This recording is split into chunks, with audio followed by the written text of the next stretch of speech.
السلام علیکم جی، کیا حال چال ہے؟ امید ہے آپ تمام ٹھیک، میری بہنیں ٹھیک ہوں گی۔ آج میں جو ناول پڑھنے جا رہی ہوں اس کا نام ہے دیوانی۔ بہت ہی اچھا ناول ہے، آپ کو پڑھ کر ضرور مزہ آئے گا، اچھا لگے گا۔ چلیں جی پڑھنا سٹارٹ کرتے ہیں۔ میں مغرب کے بعد تھکا ہارا اپنے کام سے لوٹا۔ آج کام بہت زیادہ تھا کیونکہ میر صاحب دورے پر آ رہے تھے، تو مجھے اور میرے ساتھیوں کو آج پہلے سے زیادہ کام کرنا پڑا تھا۔ میں اپنی مخصوص جگہ پہ جا کے اپنی پھٹی پرانی چادر اوڑھ کے سو گیا۔ یہ ایک مصروف و معروف سڑک کا فٹ پاتھ تھا۔ یہ بہت اہم لوکیشن تھی۔ سڑک کے ایک طرف کچھ دور کسی بڑے افسر کا بنگلہ تھا، دوسری طرف کچھ آگے جا کے بینک، اور ان دونوں سے ہٹ کر تھوڑی دور وہ ایک بہت بڑا بازار تھا۔ میں کچھ دیر چادر تان کر سونے کی کوشش کرتا رہا، مگر پھر ایک بے نام سی الجھن نے مجھے اٹھ کے بیٹھنے پر مجبور کر دیا۔ میں نے فٹ پاتھ کے زرد بلب کی ملگجی روشنی میں تھوڑی دور کچھ دیکھنے کی کوشش کی۔ میرا اندازہ ٹھیک تھا، وہ آج اپنی جگہ پہ موجود نہیں تھی۔ میں کچھ دیر تو بیٹھا رہا، مگر پھر غصے سے اٹھ کر چل دیا۔ مجھے یقین نہیں آ رہا تھا کہ میں اسے ڈھونڈنے جا رہا تھا۔ تقریباً 2 گھنٹے مارے پھرنے کے بعد وہ مجھے دور ایک اندھیری گلی میں آتی ہوئی دکھائی دی، لاٹھی تھامے ہوئے بڈھی اور بدصورت دیوانی۔ اگرچہ اسے دیکھ کر مجھے اطمینان ہوا اور میرے بے معنی خدشات دم توڑ گئے، مگر اس تک پہنچتے پہنچتے میرا پارا پھر ہائی ہو چکا تھا۔ کہاں گئی تھی تو؟ وقت دیکھا ہے، عشاء کی اذان بھی ہو چکی ہے۔ ایک تو سارا دن سڑکیں صاف کر کے آؤ،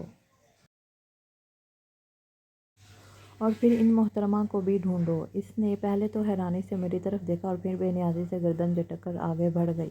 تو کس نے کہا تھا ڈھونڈ، تو میری فکر نہ کیا کر۔ میری لمبی تقریر کے بعد 2 جملے میرے منہ پہ مار کے وہ چلی گئی۔ پیچھے میں پیر پٹک کر رہ گیا۔ ہاں تو مجھے بھی کوئی شوق نہیں ہے ایک کنگلی دیوانی کے پیچھے خوار ہونے کا۔ وہ تو بس مجھے خیال آ گیا کہ بڈھی کہیں مرمرا نہ گئی ہو۔ آپس کی بات ہے، ہم دونوں ہی ایک دوسرے کے لیے بہت بد لحاظ تھے۔ وہ نہیں مرتی، میں پہلے بھی کہا ہے، میرے لیے پریشان ہونے کی کوئی ضرورت نہیں۔ اب اگر وہ کہہ رہی تھی تو مجھے بھی ذلیل ہونے کا شوق نہ تھا۔ سو تیز تیز قدم اٹھاتا اپنی جگہ پہ آ کے سو گیا۔ میں جب شروع میں اس شہر میں آیا تھا تو اس کی ہر چیز ہی مجھے خوف زدہ کرتی تھی، چاہے وہ اس کی بے تحاشا اور باندھ باندھ کی آبادی ہو یا فٹ پاتھ پہ سوئی ہوئی بے ضرر دیوانی۔ وہ بھی مجھے زیادہ لفٹ نہیں کرواتی تھی۔ وہ صبح سویرے کشکول لے کر نکلتی تو پھر مغرب ہی کو واپس آتی۔ میں بھی اس کی دیکھا دیکھی فٹ پاتھ پہ سونے لگا۔ اس کی کل متاع اس کی طرح کی ہی ایک بدرنگ اور بدحال گدڑی تھی، جسے وہ ہر وقت سینے سے لگا کے رکھتی۔ کہنے کو تو وہ شہر آ کے عام لوگ بھی بہت کچھ بن جاتے، مگر میں یہاں آ کر خاکروب بن گیا۔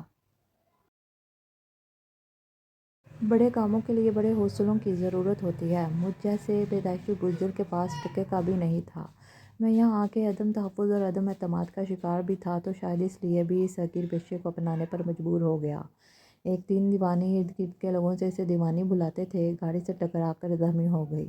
بوڑھی اب اتنا نظر بھی کہاں آتا ہوگا، حالانکہ اس کی ہر وقت گھومتی آنکھیں اس کے برعکس تاثر دیتی تھیں۔ انسانی ہمدردی تو مجھ جیسے پینڈوؤں میں کوٹ کوٹ کر بھری ہوتی ہے، سو میں نے اس کی دل کھول کر مگر جیب بند رکھ کر، کیونکہ میں ٹھہرا کنگلا خاکروب تیمارداری کے نتیجن اس کا بوڑھا دل میرے لیے موم ہو گیا۔ وہ مجھ سے کافی حد تک مانوس ہو گئی تھی، لیکن اب بھی اپنے بعض معاملات میں دخل دینے کی اجازت وہ کسی کو بھی نہیں دیتی تھی۔ ارے او، اب اٹھ بھی جا، کام پہ نہیں جانا آج تو نے؟ وہ اپنی جگہ پہ بیٹھے بیٹھے ہی نعرے لگا رہی تھی۔ تجھے کیا، میں جاؤں نہ جاؤں، تو اپنے کام سے کام رکھ اور میری فکر نہ کیا کر۔ مجھے اس کا جملہ لوٹا کر تھوڑی ٹھنڈ پڑ گئی۔ اے لو، ایک تو آج کل کی نوجوان نسل، اور کچھ کرنا آتا ہو یا نہ آتا ہو مگر محبوب باؤ کی طرح روٹھنا تو کوئی ان سے سیکھے۔ وہ بڑبڑا کر کرتی ہوئی لاٹھی کے سہارے اٹھ کر میری طرف آ گئی۔ اچھا اٹھ جا، اب دیکھ تو میں تیرے لیے کیا لائی ہوں۔ اس نے میرے چہرے سے چادر پرے کی۔ کیا ہے؟ میں نے لٹھ مار انداز میں جواب دیا۔ دیکھ لے خود ہی اٹھ کے۔ اس کا انداز بتاتا تھا کہ وہ اب مزید میرے نہرے نہیں اٹھائے گی، سو میں شرافت سے اٹھ بیٹھا۔ ہائے نمکین چاول، تجھے کیسے پتہ چلا کہ مجھے نمکین چاول پسند ہیں؟ میں نے منہ میں نوالا ڈالتے ہوئے پوچھا۔ بس دیکھ لے، مجھے ہر بات کی خبر ہوتی ہے، سارے جہان پہ نظر رکھتی ہوں میں۔ وہ اترا کے بولی، تیرے ان گھومتے ڈیلوں سے لگتا بھی ہے، مجھے اس کا ترانہ ایک آنکھ نہ بھایا، لیکن یہ چاول تیرے پاس آئے کہاں سے؟ اس شہر کے لوگ اتنے صحیح کب سے ہو گئے کہ تجھے دیوانی کو 1 روپے کے سکوں کے علاوہ اب نمکین چاول بھی دینے لگے؟ میں نے خواہ CID بننے کی کوشش کی۔ لنگر سے لائی ہوں، کل وہیں تو گئی تھی اس تھانہ۔ اس نے لاپرواہی سے جواب دیا، مگر میرے حلق میں نوالا پن سا۔ وہ تو اتنا دور ہے، تو وہاں تک پیدل گئی کیسے؟ تیری ٹانگوں میں ہڈیوں کی جگہ راڑ پڑی ہیں کیا؟ چل ہٹ، میں چاہے دربار جاؤں یا چلتی پھرتی چاند تک ہی پہنچ جاؤں، تجھے اس سے کیا؟ تو جھاڑو اٹھا اور دفع ہو کام پہ۔ وہ اپنی پرانی جون میں لوٹی تو میں نے بدمزہ ہو کر بچے کچے چاول حسرت سے دیکھتے کتوں کے آگے پھینک دیے۔ او بوڑھی دیوانی، آج تیرا کشکول ٹوٹا پڑا ہے یا ہاتھ یا ان ٹانگوں کی راڑوں نے ساتھ دینے سے انکار کر دیا ہے جو ابھی تک یہیں پڑی ہے؟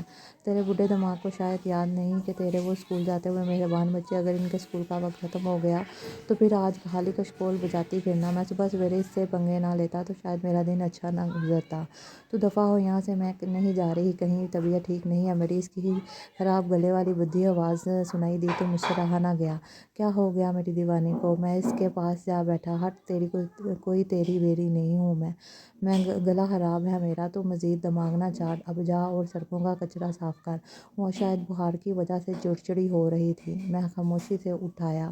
وہ میرے لائے ہوئے پاپے چائے میں ڈبو کر مزے سے کھا رہی تھی۔ مجھے آج اس کی وجہ سے چھٹی کرنا پڑی تھی اور جیب بھی ہلکی کرنا پڑی تھی، مگر میں خوش تھا، اب وہ بہتر لگ رہی تھی۔ میں اٹھ کے اپنی جگہ پہ آ بیٹھا، ایک نظر اس کو دیکھا، وہ کھانے میں مگن تھی۔ پھر اپنی جیب سے وہ چھوٹا آئینہ نکالا اور چھوٹی سی کنگھی سے اپنے بال سلجھانے لگا۔ تیرے سارے احسان اتاروں گی، دیکھ لینا، مجھے ادھار رکھنا اچھا نہیں لگتا، وہ ہاتھ صاف کرتے ہوئے کہہ رہی تھی۔ جب اس کی نظر مجھ پہ پڑی تو وہ میلی اوڑھنی منہ پہ اڑک کے ہنس دی۔ اسے ہنستا دیکھ کے مجھے ذرا اچھا نہ لگا۔ کیا ہے، کیوں دانت نکال رہی ہے؟ سڑکوں پہ کتوں کے ساتھ سونے والا دیکھو تو آئینہ تو ایسے دیکھ رہا ہے جیسے کسی سلطنت کا بادشاہ ہو۔ اس کی بات مجھے بہت بری لگی۔ اللہ کا شکر ہے شکل میری کئی بادشاہوں سے اچھی ہے اور اپنے ماں پیو کا شہزادہ ہی تو تھا۔ میں ابھی لڑنے کے موڈ میں تھا، مگر مجھے فوراً ایک بات یاد آئی تو میں اٹھ کے اس کے پاس آ بیٹھا۔ دیوانی، تجھے پتہ ہے کل کیا ہوا تھا؟ میئر آیا ہوا تھا نا اس سامنے والے افسر کے بنگلے میں، ان دونوں کو پولیس اٹھا کے لے گئی ہے۔ سنی سنائی یہ ہے کہ مل کر کافی عرصے سے کوئی سازش کر رہے تھے۔ میں حیران ہوں کہ ان کے ان ارادوں کا پولیس کو اچانک پتہ کیسے چلا۔ مجھے کہنے سننے کو بچا کر بس ایک دیوانی ہی میسر تھی، تو میں نے اس کے سامنے رائے کا اظہار کیا۔ چھوڑ، ہمیں کیا لینا دینا کسی سے، کر دی ہوگی کسی اندر کے آدمی نے مخبری۔ تو بتا کیا کہہ رہا تھا اپنے ماں پیو کے بارے میں؟ بڑی دیر سے کچھ جا کے پھوٹا تو۔ اس نے بات گھما دی۔ حق ہاں، کیا پوچھتی ہے دیوانی؟ میرے پیو چودھری تھا گاؤں کا، کئی مربع زمینوں کے تھے، اور میں اس کا ایک پتر تھا، اکلوتا، مگر ہڈ حرام۔ میرے تو زخموں سے کھرنڈ اتار دیا تھا جیسے۔ پھر کیا ہوا؟ میں بڑا بگڑا ہوا بچہ تھا، پڑھائی سے انکار کر دیا، ابا نے زبردستی جو زمینوں کے حساب کتاب میں طاق تو کر دیا، مگر اس کی کوئی کوشش مجھے بزدل سے بہادر نہ بنا سکی۔ مگر پھر میں حالات میں کسی نکتے کو تکتے ہوئے پرسوچ انداز میں بول رہا تھا۔ پھر اس نے اشتیاق سے پوچھا، اماں ابا مر گئے اچانک ہی یا شاید مار دیے گئے؟ میرے چاچو نے گھر پر قبضہ کر کے زمینوں کے کاغذات چوری کر لیے، مجھے دھمکایا کہ میں یا تو وہاں سے چلا جاؤں یا اپنے والدین جیسے انجام کے لیے تیار رہوں۔ میں اور تو وہاں سے بھاگ آیا۔ اسے جیسے یقین نہ آیا ہو۔ ہاں تو اور کیا کرتا؟ میں ہمیشہ کی طرح منمنایا، بڑا ہی بزدل ہے تو۔ وہ افسوس سے بولی، ہاں شاید، میری اماں کہا کرتی تھی کہ تیری ہڈ حرامی اور بزدلی تجھے دھول چٹائے گی ایک دن، اور دیکھ آج میں دھول ہی تو چاٹ رہا ہوں۔ میں تلخی سے ہنسا۔ تیرے جیسے لوگ کبھی کچھ اچھا کر کے بھی نہیں سکتے، تجھے تو دیکھ کر ہی لگتا ہے تو زمین پہ رینگنے کے لیے پیدا ہوا ہے، آسمانوں میں پرواز کے لیے نہیں۔ اچھا بس دیکھنا، ایک دن میں بڑا آدمی بنوں گا اور تو یہی کشکول ہاتھوں میں لے کے مجھے دیکھتی رہ جانا۔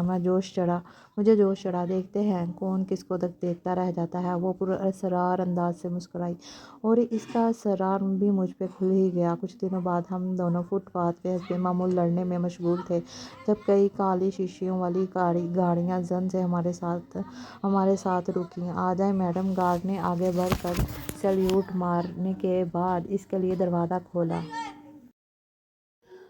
وہ آگے بڑھی اور اپنی میلی اوڑھنی اتار کے پھینکی۔ اس کے لمبے خوبصورت بال اس کی کمر پر لہراتے چلے گئے۔ اس نے رخ موڑ کے ایک سلگتی ہوئی ہنسی سے مجھے نوازا۔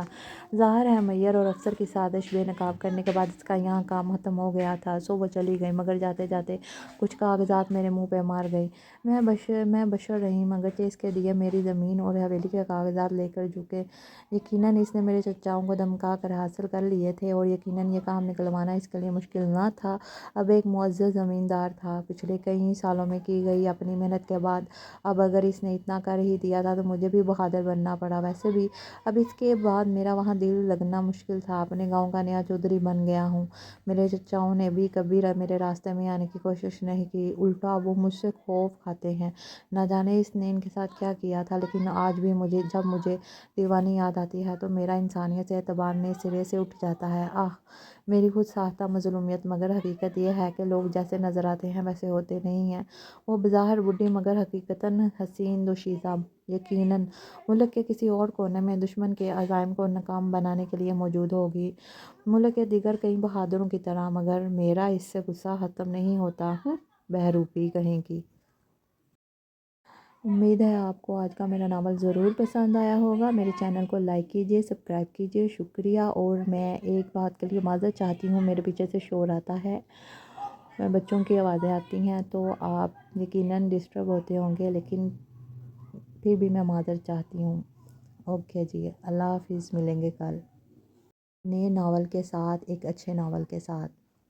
میرے چینل کو لائک کیجیے، سبسکرائب کیجیے، شکریہ۔